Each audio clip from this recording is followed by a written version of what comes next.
सिंगरौली से इस वक्त की बड़ी खबर, जहां नगर निगम से जुड़ा एक गंभीर मामला सामने आया है। सीटाडेल कंपनी में काम करने वाले सैकड़ों कर्मचारी पिछले 2 महीनों से बिना वेतन के काम करने को मजबूर हैं।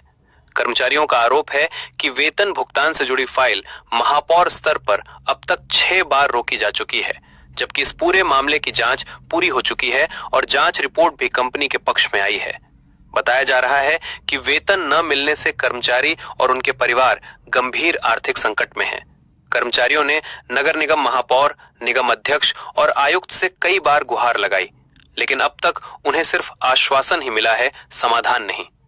इस मामले में एक और बड़ा खुलासा हुआ है। सूत्रों के मुताबिक नगर निगम ने अब तक एनसीएल और एनटीपीसी को सीटाडेल कंपनी का आधिकारिक हैंडओवर नहीं किया है। जानकारी ये भी है कि हैंडओवर होने पर नगर निगम पर हर महीने 40 से 50 लाख रुपए का अतिरिक्त आर्थिक भार पड़ेगा। सिंगरौली इसी वजह से पूरी प्रक्रिया को जानबूझकर लंबित रखा जा रहा है। हैंडओवर न होने से जहां नगर निगम को आर्थिक लाभ हो रहा है, वहीं इसका सीधा नुकसान सीटाडेल कर्मचारियों को उठाना पड़ रहा है। कंपनी का कहना है कि हैंडओवर होते ही भुगतान प्रक्रिया साफ होगी और कर्मचारियों को समय पर वेतन मिल सकेगा। इस पूरे मामले पर सीटाडेल इंचार्ज रविंद्र सिंह का कहना है कि जितनी भी जांच करवा लीजिए, हम गलत नहीं हैं। जांच समिति की रिपोर्ट पूरी तरह से सीटाडेल के पक्ष में है। हालांकि इतने गंभीर आरोपों और कर्मचारियों की परेशानी के बावजूद अब तक नगर निगम की ओर से कोई भी आधिकारिक लिखित प्रतिक्रिया सामने नहीं आई है।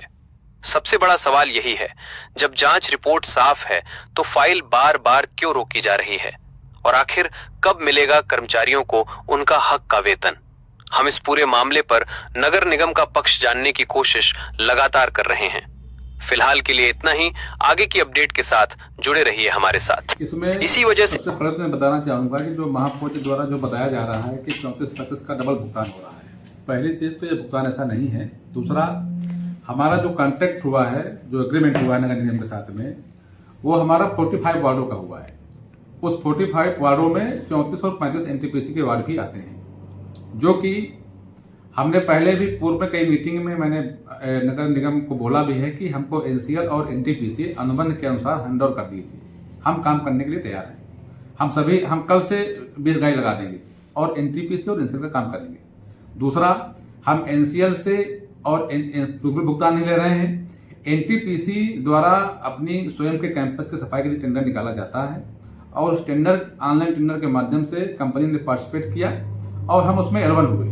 उस एल1 के आधार पर हम एनटीपीसी में काम कर रहे हैं, जो कि जिसका भुगतान हम नगर निगम से नहीं ले रहे हैं। हम जो भी एनटीपीसी में काम करते हैं उसका भुगतान एनटीपीसी करता है और जो नगर निगम में जो काम करते हैं उसका भुगतान नगर निगम करता है। इसके लिए सत्यापन के लिए यहाँ पर नगर निगम के ऑडिटर भी प्लान पर बैठे हुए हैं। शासन ने अलग से इंडिपेंडेंट इंजीनियर नियुक्त किया है, वो भी हमारे बिलों को वेरीफाई करते हैं और इसके लिए माननीय महापौर जी द्वारा हमारे फाइल में भी क्वेरी की गई। लगातार 6 बार क्वेरी की जा रही है महापौर जी द्वारा और उस क्वेरी में उन्होंने 5 सदस्यीय टीम को गठित किया कि आप इस सत्यापन करें कि आखिर इस बात सही क्या है।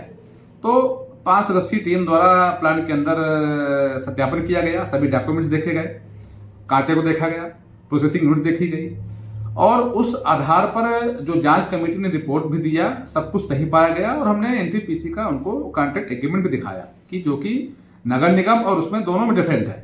तो उसको दिखाया, उसके आधार पर कमेटी ने रिपोर्ट भी लगाई कि हमारे भुगतान की अनुशंसा की जाती है। उसके बावजूद भी भुगतान हमको अभी तक नहीं मिला है 2 महीने से, और जिस वजह से हम कर्मचारियों को वेतन नहीं दे पा रहे हैं। पेट्रोल पंप ने भी मना कर दिया है कि हमारा भुगतान नहीं होगा 2 महीने का, तो हम पेट्रोल नहीं देंगे। ऐसी स्थिति में कंपनी की स्थिति बहुत खराब हो चुकी है। आखिर हम कब तक कंपनी जेब से पैसा लगाकर काम करेगी? आज 3 महीने होने वाले हैं और नगर निगम द्वारा हमें भुगतान नहीं प्राप्त। एनटीपीसी का टेंडर तो 2 साल पहले निकला था और अभी जो है तो हाल में जो है तो ये इस तरीके की जानकारियां आ रही हैं कि ये माने अलग अलग भुगतान हो रहा है। ये बातें पहले क्यों नहीं उठी? एनटीपीसी में तो हम 2 साल से काम कर रहे हैं और एनटीपीसी में हम जो काम कर रहे हैं उसके बारे में नगर निगम सबको पता है और इसके पूर्व में भी माननीय महापौर जी द्वारा भी क्वेरी लगाई गई है और महापौर जी 3.5 साल से उस फाइल की स्वीकृति भी दे रही है। आखिर इस 15 दिनों के अंदर क्या हो गया कि महापौर जी 6 बार आपत्ति लगा दिया है। ऐसी स्थिति में हम लोग काम कैसे करें? मैंने बता दिया कि जांच कमेटी ने रिपोर्ट सत्यापन किया है और रिपोर्ट भी दिया है और सब कुछ सही हम लोग काम कर रहे हैं। हम आखिर हम गलत काम क्यों करेंगे?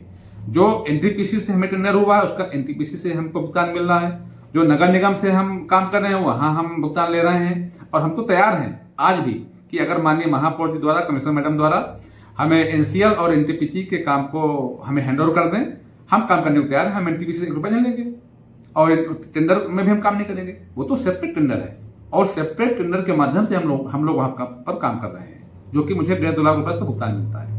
मैं आप सबके माध्यम से बोलना चाहती हूँ जो सीटा डेल कंपनी है वो नगर निगम के साथ एग्रीमेंट हुआ था कि हम 1 से 45 वार्डों का जो भी कचरा होगा वो उठाएंगे और वो कचरा उठाने का काम कर रहे थे। तो जब मेरे पास, क्योंकि वो अब जो पेमेंट हो रहा है 1 करोड़ लगभग 32 लाख का हो रहा है, तो जब नस्ती आई तो कुछ जांचें, आपको मालूम भी कलेक्टर साहब भी जांच करने गए थे और कई पार्षदों का भी उसमें था, आप सबके मीडिया के माध्यम से भी था कि कुछ है उसमें ऐसा कि इतना जो पेमेंट हो रहा है। तो जब जांच के लिए मैंने नस्ती आई मेरे पास, मैंने कुछ उसमें जांचें ली थी कि जांच के लिए मतलब कमिश्नर साहब उसमें कुछ जांच करके रिपोर्ट दे कि जो एनटीपीसी 34-35 का जो वार्ड है, जब 1 से 45 का नगर निगम से हुआ है एग्रीमेंट, तो अलग से 34-35 जो एनटीपीसी का वार्ड है वो उसका अलग से कैसे पेमेंट ले रहे हैं और जो उसका कचरा है जो हमारे गनियारी में बना है उसमें कैसे वो उसमें डाल रहे हैं। तो इसी सब चीज़ की मैंने उनसे रिपोर्ट मांगी थी और उन्होंने अभी तक जांच करके ये बताया नहीं। और मैंने 2 बार हो गए, जैसे एक मैंने का जो सैलरी हो नहीं मिली है कर्मचारियों को, और मैंने 2 बार 15 दिन हो गए इस बात को, और नस्ती में लिख दिया है मैंने कि जो कर्मचारी हैं और जो डीजल की गाड़ियां हैं और जो डीजल है इनका क्या नाम से स्वीकृति दे दी गई है कि इनका पेमेंट हो, और जो बाकी का जो बच गया पेमेंट उसका जब जांच की आप रिपोर्ट दे देंगी तब जाके उसकी पूरी क्या नाम से भुगतान होगा। लेकिन कमिश्नर साहब द्वारा नस्ती में कभी लिखा नहीं जाता कि हाँ पेमेंट सही हो रहा है। मैं कह रही हूँ कि आप लिख दें, एक लाइन लिख दें कि जो सीटाडेल का जो पेमेंट हो रहा है वो सही हो रहा है, तो मैं उसकी स्वीकृति दे दूंगी, या आप अपने से कर लें, मुझे कोई वो नहीं है। लेकिन वो यहाँ पे ऐसा लग रहा है कि राजनीति करने आई हैं, काम करने नहीं आई हैं, और इसलिए वो पेमेंट कर्मचारियों को नहीं कर रही हैं और बता रही हैं कि महापौर ने रोका। और मैंने तो आप नस्ती में देख भी सकते हैं, पूरा उसमें लिख दिया, 15 दिन हो गए कि कर्मचारियों का और जो गाड़ियां डीजल की चल रही हैं, जो गाड़ियां चल रही हैं उनका पेमेंट कर दिया जाए, क्योंकि पेमेंट का जो काम होता है वो कमिश्नर साहब का काम होता है और 1 रुपए से लेके करोड़ों रुपए का पेमेंट का काम वही करती हैं। और इससे पिछली बार आपने देखा होगा सैड मैप में भी इसी तरह हुआ। सैड मैप में भी जो ड्राइवरों का था वो सबका था पेमेंट रुका हुआ था, क्योंकि 1 साल नवंबर में सैड मैप का खत्म हो गया था और मैंने MIC से पास कर दिया था कि मार्च तक का कि जो उसके माध्यम से आप सैड मैप में जो कर्मचारी हैं उनका पेमेंट कर दिया जाए। लेकिन उन्होंने उसमें भी राजनीति की, दूसरी फाइल बना के मेरे पास भेजी कि मैं 2 बार स्वीकृति कैसे दे सकती हूँ। स्वीकृति तो 1 बार देने का काम होता है। मैंने MIC से निर्णय देके स्वीकृत कर दिया था, कल जाके उनका पेमेंट हुआ है। तो मैं आपके माध्यम से पूछना चाहती हूँ, 1-1.5 महीने की बात हो गई, क्यों इतनी देरी लग रही है पेमेंट करने में? ऐसा लग रहा है कि वो यहाँ पे राजनीति करने आई हैं मेरे साथ। जनता ने मुझे कुर्सी दी है और जनता के प्रतिनिधित्व कर रही हूँ मैं, और जनता के टैक्स का जो पैसा है इस तरह मैं भ्रष्टाचार में नहीं करने दूंगी। और चाहे वो मेरे ऊपर सोशल मीडिया के माध्यम से और चाहे मेरे ऊपर वो कितना भी दबाव बनाओ, मैं ऐसा काम नहीं करूंगी।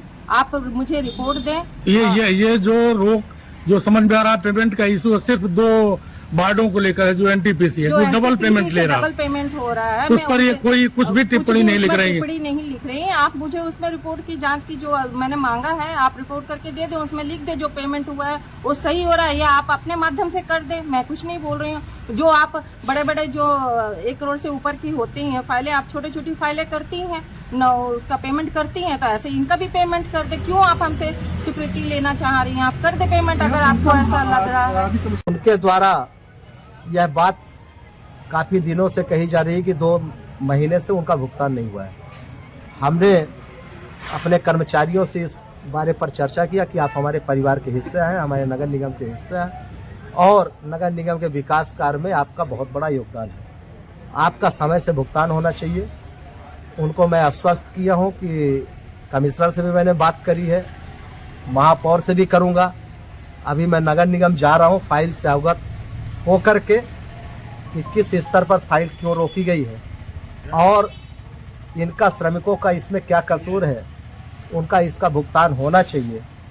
रही बात कि जांच, जैसा कि कमिश्नर ने कहा कि जांच हमने कराई थी और जांच रिपोर्ट भी आ गई है और फाइल किनके पास रुका है वह फाइल देखने पर पता चलेगा। हम जैसा कि महापौर जी कहती हैं कि ये एनटीपीसी का कचरा उठा रहे हैं, इसकी वजह से भी फाइल कुछ रुकी। देखिए, एनटीपीसी एक परियोजना है। एनसीएल में हमारे यहाँ जो परियोजना है वहाँ अलग टेंडर होता है, एनटीपीसी का भी अपना टेंडर है और नगर निगम का अपना अलग टेंडर है। अगर एनटीपीसी का सीटाडेल काम कर रहे हैं, जैसा कि अभी हम उनका सुन रहे थे कि वो बता रहे हैं कि 2 साल से हमारा काम वहाँ पर परियोजना में चल रहा है, तो टेंडर अगर वहाँ पर उनका अलग से है, वहाँ का एनसीएल अलग पेमेंट उनको कर रहा है, तो उसका पेमेंट हमारे यहाँ से नहीं मिलना चाहिए। तो जैसे कचरा का जो और उठाव कर रहे हैं तो वो तो अपने नगर निगम के ही उसमें रख रहे हैं। देखिए, हमारे यहाँ जो हमारा कचरा प्लांट है, उस कचरा के अलावा जो हमारा यहाँ का पूरे शहर का कचरा निकलता है, एनटीपीसी से इनकी तुलना नहीं होनी चाहिए। और एनटीपीसी के कचरा को उनके द्वारा, जैसा कमिश्नर बता रहे हैं कि जांच रिपोर्ट हमने करी और जांच रिपोर्ट करा करके और जांच रिपोर्ट आ गई, तो जब जांच रिपोर्ट आ गई तो बाकी का भुगतान, हम तो यह भी कहते हैं कि अगर जो एनटीपीसी से भी कचरा का अगर जो कोई दिक्कत है तो जितने महीने का वहाँ का भुगतान होता है उन भुगतान को रोक करके और बाकी का भुगतान करना चाहिए, जिससे कर्मचारियों का इनको समय पर भुगतान पेमेंट मिले। और इनका कर्मचारियों का चूँकि इनका 12-13 हज़ार रुपया इनकी सैलरी होती है महीने की, तो इनका पेमेंट इनको समय पर देना चाहिए। उससे इनके कहीं ना कहीं घर का और इनके परिवार को दिक्कत का सामना करना पड़ रहा है, ठंड का समय भी है, तो इनका इसमें भुगतान करने में हमें नहीं लगता है कि कोई दिक्कत होगी।